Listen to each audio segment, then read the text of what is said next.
बता दिया करो।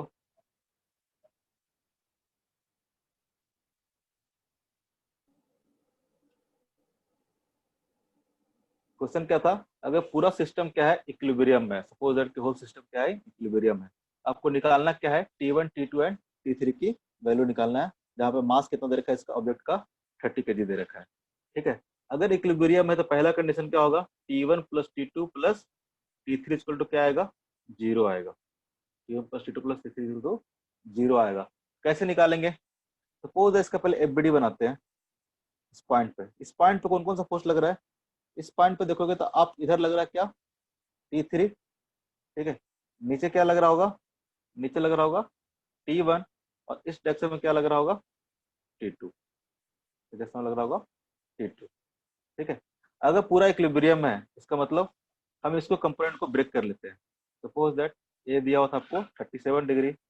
इसको एक्स डायरेक्शन में इसका कंपोनेंट कितना हो जाएगा, ये हो जाएगा T3 कॉस 37।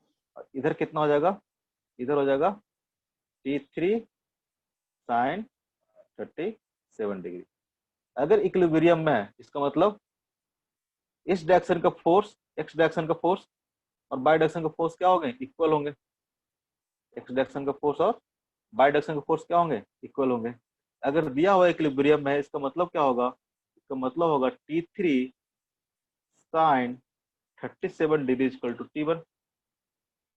पहला question, T3 sign 37 equal to T1, क्योंकि इक्विलिब्रियम मतलब नेट फोर्स क्या होंगे, जीरो होंगे। नेट फोर्स जीरो कब होंगे, जब इस डायरेक्शन में दोनों फोर्स का मैग्नीट्यूड कितना होगा, इक्वल एंड अपोजिट। उस तरह से इस डायरेक्शन में देखोगे, यहाँ भी पूरा इक्विलिब्रियम है, इसका मतलब क्या होगा, T3 T3 cos 37, T3 cos 37 equal to कितना होगा, T2 होगा। T3 cos 37। अब दो इक्वेशन आ गया। ठीक है, तीन वेरिएबल है, T1 T2 और T3, दो इक्वेशन आ गया। तीसरा इक्वेशन कहाँ से आएगा, अगर आप ब्लॉक का एफबीडी बनाओगे। ठीक है, ब्लॉक का एफबीडी बनाओगे जो कि 30 kg का ब्लॉक था, तो ब्लॉक पे नीचे की ओर फोर्स कितना लग रहा होगा, तो नीचे की ओर फोर्स लग रहा होगा 30 G। और ऊपर के फोर्स कितना लग रहा होगा, ऊपर के फोर्स लग रहा होगा T1। इस ब्लॉक का एफबीडी बनाओगे तो नीचे एफबीडी बनाने के लिए बताए थे ना, इस पे लगने वाला सारे फोर्स, यहाँ पे क्या फोर्स लग रहा होगा, डाउनवर्ड डायरेक्शन में ग्रेविटेशन, अपवर्ड में टेंशन T1। अगर यहाँ से देखोगे, एक और इक्वेशन आ जाएगा, T1 इक्वल टू, इक्विलिब्रियम में अगेन, तो T1 इक्वल टू कितना हो जाएगा, 30G। T1 equal to 30G। तीन वेरिएबल है, तीन इक्वेशन है, सबकी वैल्यू सॉल्व हो जाएगी, आ जाएगा। ठीक है, तो T1 इक्वल टू 30G आ गया, T1 का वैल्यू यहाँ पुट कर दो। ठीक है, तो T3 इक्वल टू कितना आ जाएगा, T3 साइन 37 इक्वल टू कितना आ जाएगा, 30G। यहाँ से T3 इक्वल टू कितना आ जाएगा, 30G बाई साइन 37। आपका T1 आ गया, आपका T3 आ गया, वैल्यू पुट कर देना, सारा वैल्यू तो पता है। अब T2 इक्वल टू कितना आ जाएगा, तो T2 equal to T3 into cos 37। तो T3 कितना है, 30G by sine 37 into cos 37। And basically कितना आ जाएगा, 30G इंटू, नीचे लिख लेते हैं tan 37। इस सबकी वैल्यू पुट कर देना, T1 T2 T3 की वैल्यू जा गया। ठीक है, इस तरह से आराम से हम लोग सारा यूज करके, सारे डायरेक्शन में कंपोनेंट ब्रेक करके, सारे इक्विलिब्रियम में करके, इस तरह से आराम से सारा कुछ हम लोग सॉल्व कर सकते हैं। ठीक है, इसी को सॉल्व करने का दूसरा तरीका भी है। ठीक है, दूसरा तरीका क्या है, शॉर्टकट तरीका है थोड़ा, मेथड 2। मेथड 2 क्या है, सपोज दैट कि एक पॉइंट पे इस तरह से तीन फोर्स लग रहे हैं, एक पॉइंट पे इस तरह से तीन फोर्स लग रहे हैं। ये मान लो F1 है, ये मान लो F2 है, ये मान लो कि F3 है। ये एंगल मान लो अल्फा है, ये एंगल मान लो कि बीटा है, सपोज दैट ये एंगल का है गामा है, अल्फा बीटा एंड गामा। अगर दिया हुआ है कि सिस्टम क्या हमारा इक्विलिब्रियम में है, तो क्या होता है, अगर सिस्टम मान लो कि इक्विलिब्रियम में है, इस कंडीशन को फुलफिल करता है, F1 by sine alpha equal to F2 by sine beta equal to F3 by sine gamma. कब? जब दिया हुआ क्या, इक्विलिब्रियम में दिया हो तो।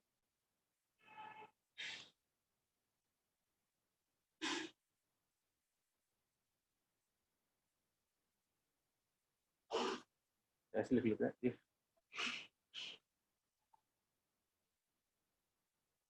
इक्विलिब्रियम लिख लें, या फिर if F1 plus F2 plus F3 equal to 0। सब वेक्टर फॉर्म में है, जब भी फोर्स लिखेंगे तो वेक्टर फॉर्म।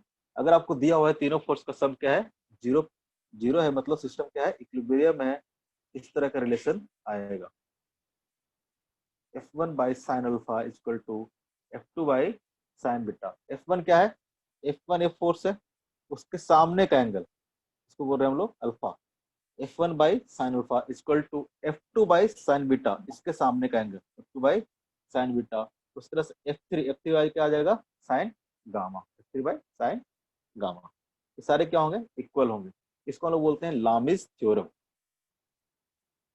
लामिज ने इस तरह निकाला था इसको हम लोग बोलते हैं लामी थ्योरम। ये बहुत इंपॉर्टेंट है, आप इसको याद रखोगे, याद रखोगे तो जल्दी फटाफट क्वेश्चन बन जाएगा, उतना करना ही नहीं पड़ेगा। पहले क्वेश्चन में हम लोग इस फॉर्मूला को यूज करते हैं, इस थ्योरम को यूज करते हैं। पहला क्वेश्चन क्या था, इधर कितना फोर्स लग रहा था, इधर लग रहा था T1,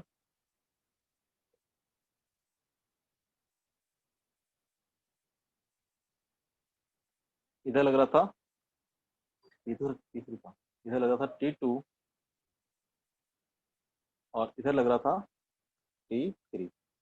यहाँ पे लामिज थ्योरम यूज कर सकते हैं, नहीं कर सकते हैं, कर सकते हैं ना। आपको T1 इक्वल टू कितना पता था, T1 इक्वल टू कितना होगा, 30G।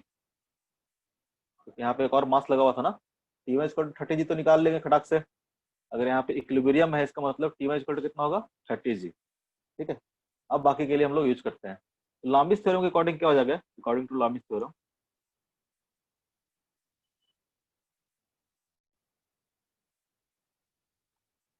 क्या हो जाएगा, तो T1 बाई कौन सा एंगल लेंगे, ये एंगल लेंगे। सपोज दैट ए थीटा 1 है, T1 बाई थीटा 1 क्या हो जाएगा, T1 by sine theta 1 equal to T2 के बाद कौन सा एंगल लेंगे, ये एंगल लेंगे। सपोज दैट कितना है, थीटा 2 है, क्या हो जाएगा, T2 by sine theta 2 equal to T3, इसको मान लेते हैं हम थीटा 3।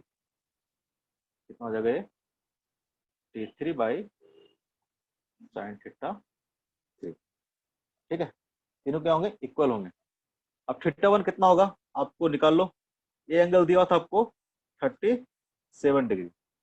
ठीक है, कहां से कहां तक, यहां से लेके यहाँ तक दिया हुआ था आपको 37 डिग्री। अगर थीटा 1 की बात करेंगे हम लोग, ठीक है, तो थीटा 1 कितना आ जाएगा, 143।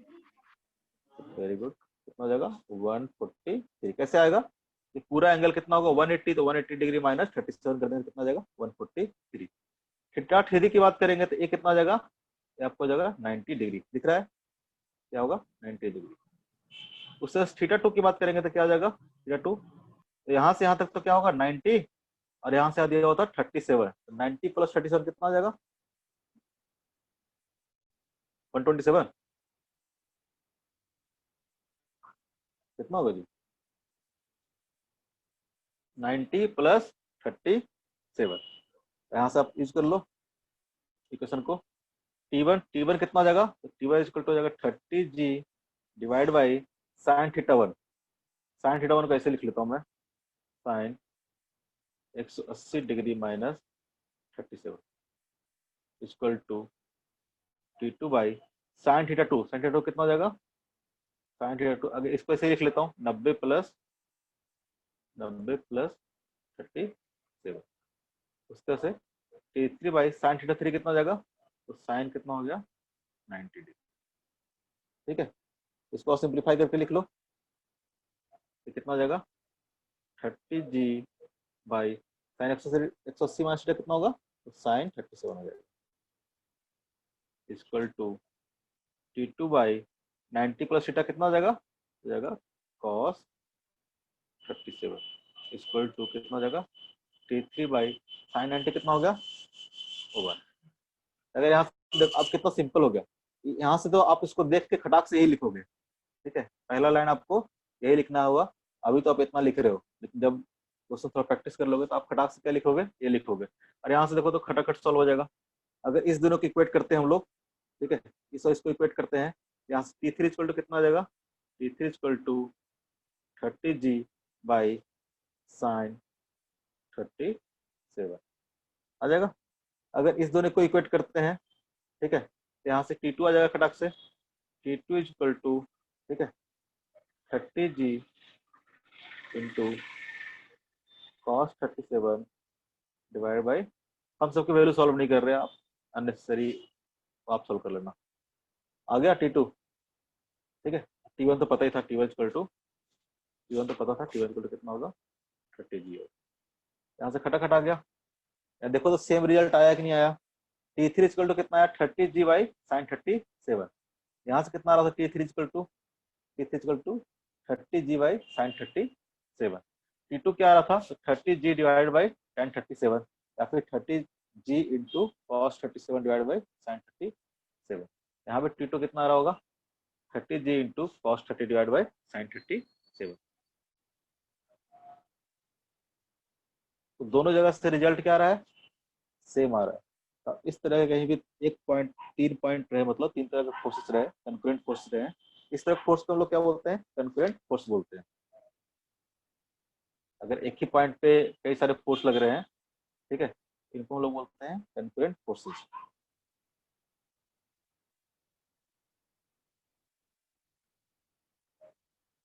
ठीक है, जब एक पॉइंट पे आपको 2 से अधिक फोर्सेस लगे, 3-4 फोर्स लगे, इस तरह फोर्सेस को बोलते हैं कंकरेंट फोर्सेस। अगर ऐसा क्वेश्चन है कभी आए, एक पॉइंट पे 3 फोर्सेस लग रहा है और सब क्या है, इक्विलिब्रियम है, तो बिना सोचे समझे आपको लामिस थ्योरम क्या करना है, अप्लाई करना है। ना भी करोगे तो इस तरीके से आप कर सकते हो, कंपोनेंट ब्रेक करके, लामिस थ्योरम भी वहीं से आता है, कंपोनेंट ब्रेक करके सबको इक्वेट करके उसको सिंप्लीफाई करोगे तो वहां से इसका प्रूफ भी आ जाएगा। लेकिन अपने को मतलब नहीं है, करना चाहोगे तो घर पे ट्राई करना, इस तरह से करोगे तो क्या आ जाएगा, सारा सॉल्व हो जाएगा। ठीक है, आगे बढ़े।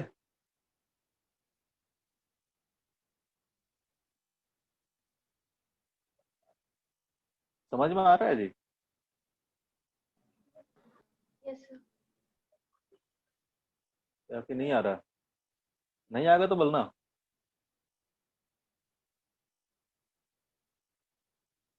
इसी तरह के क्वेश्चन आते हैं, एक एक कॉन्सेप्ट एक एक बार में समझते जाओ, कभी दिक्कत नहीं होगा। फिजिक्स बहुत आसान है, लेकिन जब तक कोशिश प्रैक्टिस नहीं करोगे आपको कभी समझ में नहीं आएगा। 2 ब्लॉक है, ये फिक्स्ड वॉल है, ठीक है, एक ब्लॉक ए है, एक ब्लॉक क्या है बी, ठीक है। ये आपको एंगल दिया हुआ है 30 डिग्री, ठीक है। इसका वेट आपको दिया हुआ है, सपोज दैट इसका वेट दिया हुआ है 175 न्यूटन, ठीक है। ब्लॉक ब्लॉक ए का जो वेट है वो दिया हुआ है 175 न्यूटन, ठीक है।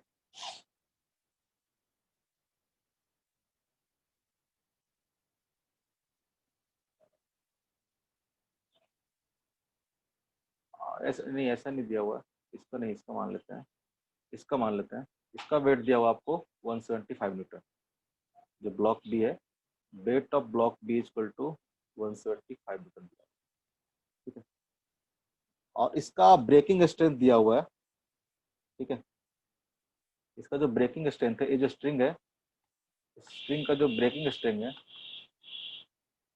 ठीक है, इसका ब्रेकिंग स्ट्रेंथ दिया हुआ है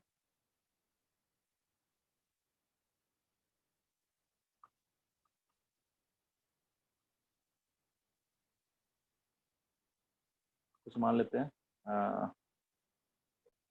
कुछ मान लेते हैं 200 न्यूटन। ब्रेकिंग स्ट्रेंथ कहने का मतलब क्या होता है, पहले समझ लो ब्रेकिंग स्ट्रेंथ कहने का मतलब क्या होता है। किसी को आइडिया है ब्रेकिंग स्ट्रेंथ क्या होता है? आइडिया होगा, सिंपल सा चीज है। ब्रेकिंग एक्सटेंड करने का मतलब क्या होता है, अगर मान लो कि इसका ब्रेकिंग एक्सटेंड सपोज दैट कि 200 न्यूटन है, 200 न्यूटन, अगर इस ब्लॉक का वेट अगर 200 से ज्यादा हो जाए, यानी मान लो suppose that G equal to अगर हम 10 लेते हैं, तो 20 केजी तक तो क्या करेगा, इसको सस्टेन करेगा।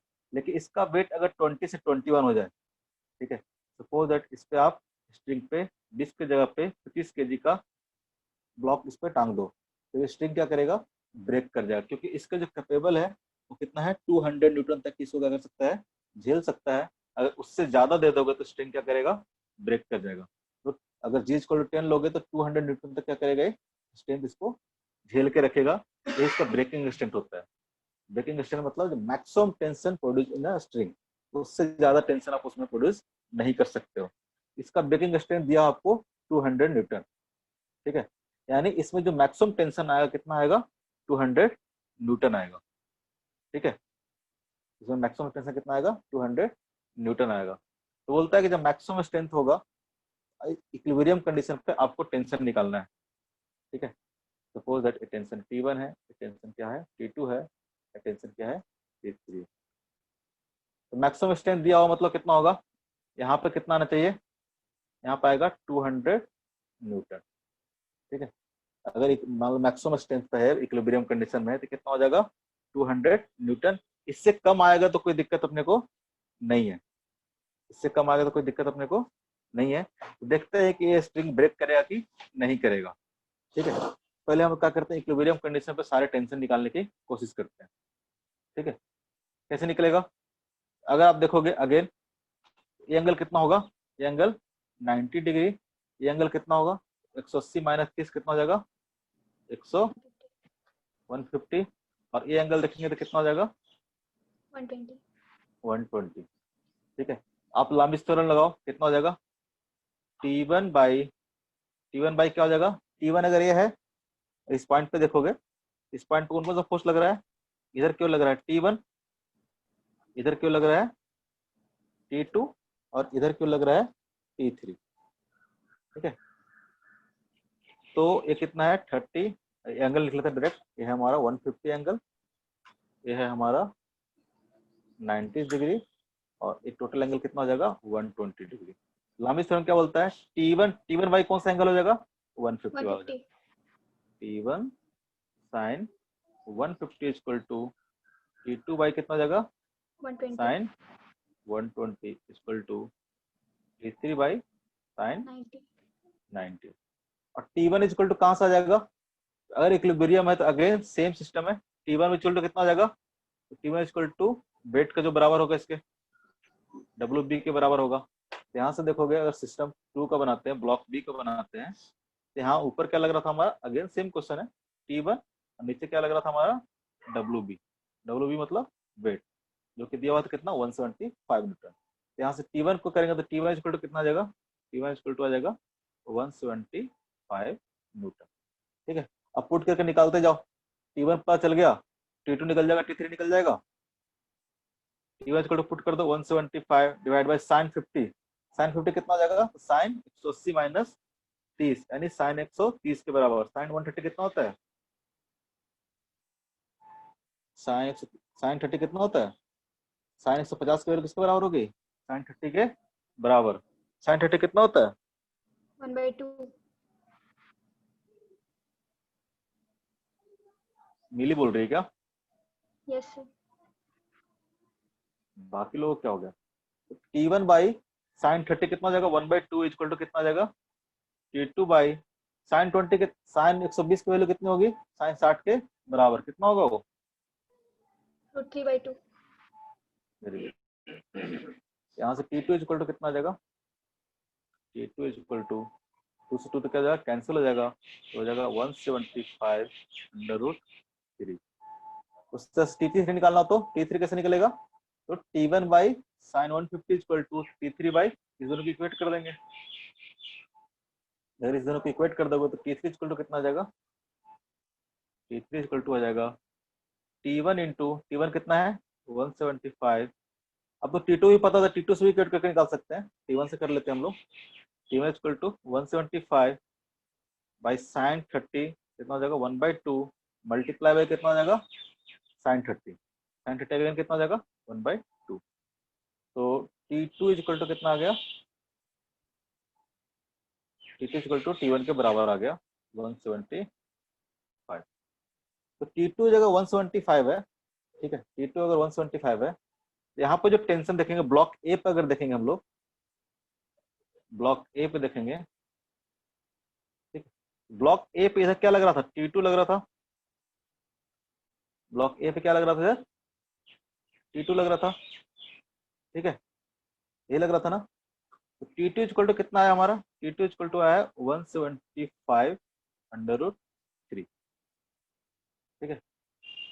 तो अगर ये इक्विलिब्रियम में है, यानी इधर जो टेंशन प्रोड्यूस हो रहा होगा, सपोज दैट टेंशन क्या है T4 है, T1 T2 T3 मान लेते हैं, इसको मान लेते हैं हम लोग T4। अगर इक्विलिब्रियम है तो T4 इक्वल टू कितना हो जाएगा 175 multiply by root 3, 175 multiply by root 3 कितना आ जाएगा इसका वैल्यू मल्टीप्लाई करके, कितना आ जाएगा जी अप्रोक्सीमेटली रूट 3 की वैल्यू कितना होता है, जो भी आएगा मतलब ऑलमोस्ट 240 से तो ज्यादा ही आएगा। कितना आएगा बताओ, ये सभी बताए हम ही हैं, तो ध्यान भी देता है, पढ़ भी रहा है। सर 303।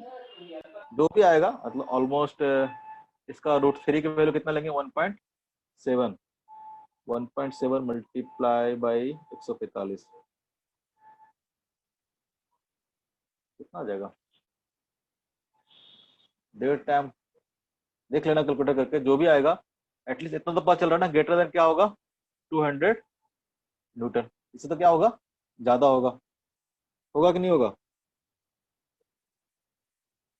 होगा। Yes sir. कहाँ खोया खोया रहते हो जी, मैं कैलकुलेट कर लेता हूँ कितना आएगा मल्टीप्लाई बाई 175, 175 303 आ रहा है, इसकी वैल्यू अप्रोक्सीमेटली 303.10 आ रहा है। ये क्या हुआ ग्रेटर देन 200, अगर ग्रेटर देन 200 है तो क्या इसको सस्टेन कर पाएगा क्या, 303 न्यूटन तक सस्टेन कर पाएगा क्या, ये क्या करेगा यहाँ नहीं से सर। ब्रेक कर जाएगा, तो स्ट्रिंग क्या करेगा यहाँ से ब्रेक कर जाएगा, जो कंडीशन दिया हुआ है वो क्या करेगा, वहां से स्ट्रिंग क्या करेगा ब्रेक करेगा, इसको सस्टेन नहीं करेगा। कभी कोई ऐसा पूछता है कि मान लो सपोज दैट कि हमारा 200 न्यूटन है, इसका ब्रेकिंग स्टेट 200 न्यूटन है, पूछता है अगर सिस्टम इक्विलिब्रियम में है तो find the maximum value of maximum value of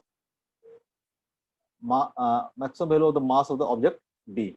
अगर ऐसा क्वेश्चन पूछे कि डी का मैक्सिमम मास कितना रख सकते हैं हम लोग, ठीक है, तो उस केस में कैसे करेंगे, यानी 125 न्यूटन पर तो क्या करेगा ये ब्रेक कर जाएगा, तो कितना मैक्सिमम मास रखे ताकि सिस्टम क्या रहे इक्विलिब्रियम में रहे। ऐसे केस में हम क्या करेंगे, ऐसे केस में हम लोग इसका जो 200 न्यूटन है ये क्या है मैक्सिमम टेंशन है, यानी T2 इक्वल टू कितना आ जाएगा 200 न्यूटन, मैक्सिमम T2 कितना हो सकता है 200 न्यूटन आएगा। तो यहाँ से हम लोग पुट कर देंगे, इसी क्वेश्चन में आगे बढ़ते हैं, इसी क्वेश्चन में आगे बढ़ते हैं। इसका मतलब क्या हो जाएगा, यहाँ जो T2 आएगा, T2 की मैक्सिमम वैल्यू कितनी होगी 200 न्यूटन,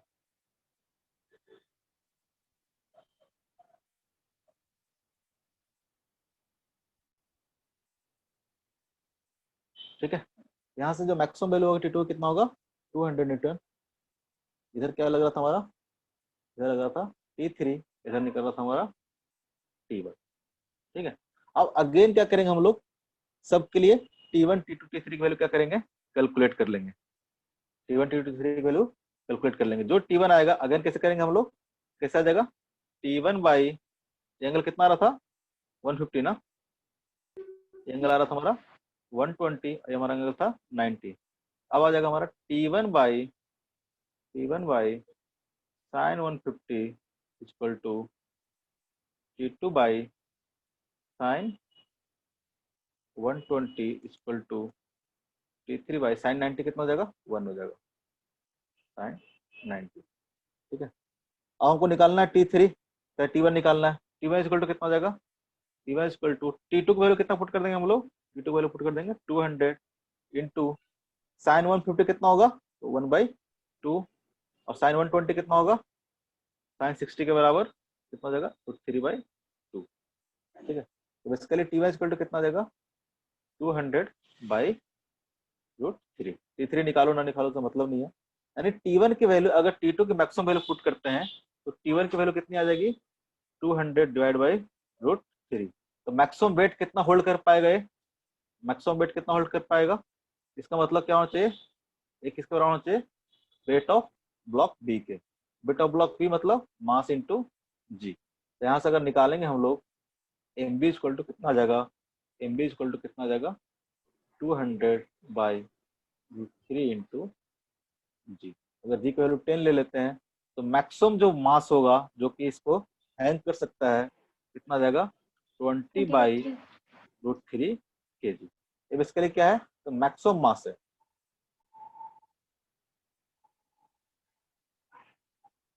क्वेश्चन ऐसे भी दे सकता है, क्वेश्चन उस तरह से भी दे सकता है कि स्ट्रिंग टूटेगा कि नहीं टूटेगा, ब्रेक होगा कि नहीं होगा। ठीक है, कोई दिक्कत, इस तरह क्वेश्चन कर लोगे Yes, sir. पक्का। एक दो होमवर्क दे दें, Yes, sir. करके आना।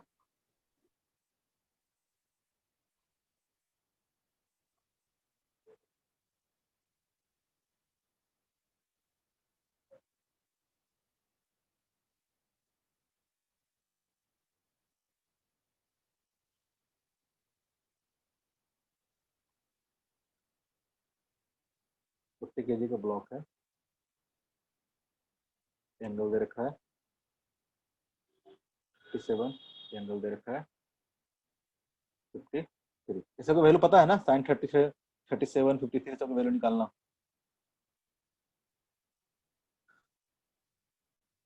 तो इस समय टेंशन निकालना है आपको। T1 मान लो, इसको मान लो T2, इसको मान लो T3। ठीक है, इस तरह से एक और क्वेश्चन दे देते हैं, दो क्वेश्चन कर लोगे बहुत है, बाकी तो बुकलेट में हो गई।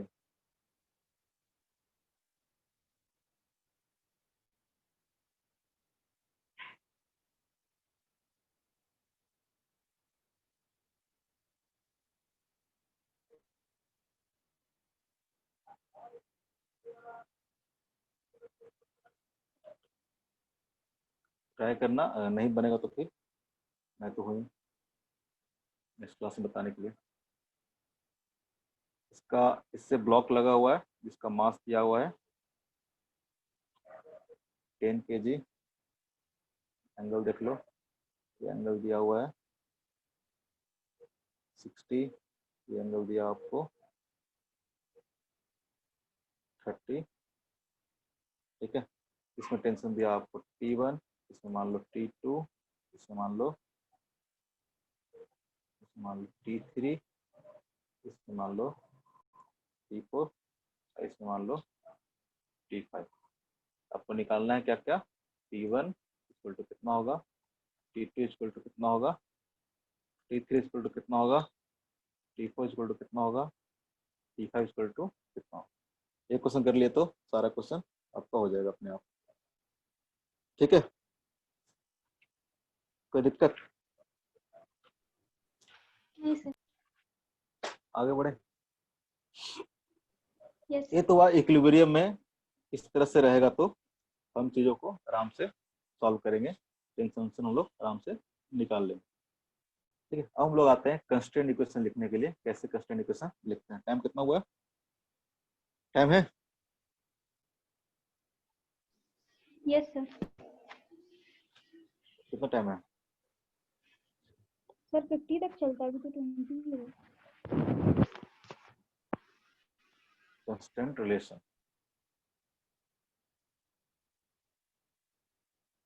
ठीक है, कंस्ट्रेंट रिलेशन बेसिकली है क्या, सपोज दैट इस तरह से सिस्टम दिया हुआ, मान लो कि M1 है, इस तरह से पुल्ली पर लटका के, suppose that A block M2 है। कंस्ट्रेंट रिलेशन क्या हम क्यों यूज करते हैं, सपोज दैट इसका एक्शन हमको मालूम है, सपोज दैट इसका एक्सप्रेशन बोल रहे हैं A2, इसका एक्सप्रेशन क्या होगा, A1 इक्वल टू क्या होगा। ठीक है, अगर मान लो कि कंस्ट्रेंट इक्वेशन नहीं लिखते हैं, यहाँ तो देख के पता चल रहा है ना कि A1 इक्वल टू क्या हो जाएगा, A2 हो जाएगा, A1 इक्वल टू A2 हो जाएगा। मान लो कॉम्प्लिकेटेड कोई सिस्टम आ गया, सपोज दैट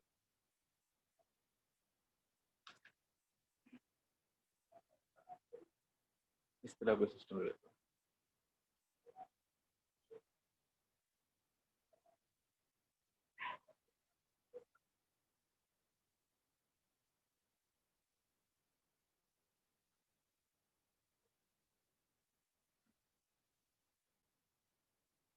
मान लो कि M1 है, मान लो कि M2 है। ठीक है, सपोज इसका एक्सप्रेशन आपको A2 दिया हुआ है, A1 इक्वल टू कितना होगा, A1 इक्वल टू कितना होगा, गेस कर सकते हो क्या, A1 इक्वल टू कितना होगा, A1 इक्वल टू कितना होगा बता सकते हो। जैसे दिक्कत क्यों होगा, कंस्ट्रेंट इक्वेशन की जरूरत क्यों पड़ती है, तो पहले समझो इस चीज को, कंस्ट्रेंट इक्वेशन की जरूरत क्यों पड़ती है। पहले ना हम इसको पूरे सिस्टम को सारे इक्वेशन लिख के हम पहले समझेंगे क्या क्या दिक्कत हो रहा है। ठीक है, अगर हम मान लेते हैं ब्लॉक ए का एफबीडी बनाते हैं, ब्लॉक ए का एफबीडी बनाते हैं। ठीक है, इधर क्या लग रहा होगा, इधर लग रहा होगा M1G, इधर लग रहा होगा सर कोई नॉर्मल रिएक्शन N1। क्या हुआ, सर ए और बी है कौन कौन सा? हाँ सॉरी, ए हो गया, ए बी हो गया, ए हो गया, बी हो गया। पहले इसका बात कर रहे हैं, ये तो बड़ा सिंपल हो गया तो इसमें बात नहीं करेंगे, इसमें बात करते हैं। सपोज दैट ब्लॉक ए का हम एफबीडी बना रहे हैं, तो नीचे क्या लग रहा होगा, इसका मास है M1, इसमें लग रहा होगा नीचे M1G और लग रहा होगा नॉर्मल रिएक्शन। सपोज दैट इसमें टेंशन क्या है, इसमें अगर टेंशन T होगा, इसमें टेंशन क्या होगा, T होगा, और नीचे टेंशन कितना होगा, इसको T मान लेते हैं, इसको T मान लेंगे तो ज्यादा बेटर रहेगा। नहीं, इसी को मान लेते हैं, इसमें कितना हो जाएगा, इसमें टेंशन कितना हो जाएगा 2T के बराबर। जैसा बताया था ना, ये तो बताया था ना, ऊपर टेंशन T है, नीचे टू, नीचे वाला स्ट्रिंग में कितना होगा टेंशन 2T के बराबर होगा, क्योंकि सारे एक सब क्या है, मासलेस है। तो मासलेस में बताया था कि अगर इस पे लिखोगे, पुल्ली पे इक्वेशन लिखोगे, ऊपर कितना फोर्स लग रहा है, T प्लस T, सपोज नीचे मान लो कि T2 है, और नीचे मान लो कि लग रहा है कितना, T2 लग रहा है, ये बता दिया है। इसका मास कितना दे रखा है, 0। जहां भी पढ़ेंगे हम लोग मासलेस पुल्ली पढ़ेंगे, जितना ये पुल्ली पढ़ेंगे हम लोग, सारा पुल्ली क्या होगा, ये पुल्ली है, गोल जैसा क्या है, पुल्ली है। एक पुल्ली जो क्या है, मासलेस है।